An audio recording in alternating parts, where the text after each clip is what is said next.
মাশাল্লাহ মাশাল্লাহ, দাঁড়ায় আছে এবার মাছরাঙ্গার মতন।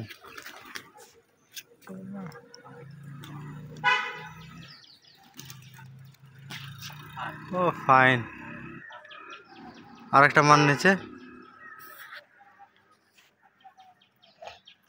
দেখলেন, এই যে ভাইয়ের কবুতর।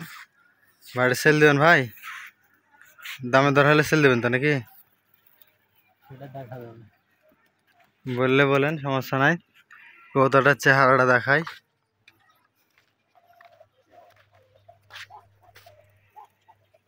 আরেকবার দেন ভাই, একটু খেলটা দেখুই।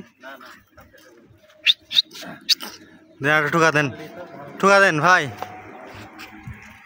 একটু একটু ঠুকা দেন, খেল ধরবেন না, উপরে যাবে না। দেন দেখি, দর্শক দেখবে, কত পড়াবেন চলে। কতটা আবার বাদে দেখার চেষ্টা করছে, একবারে একটা মেরেছে।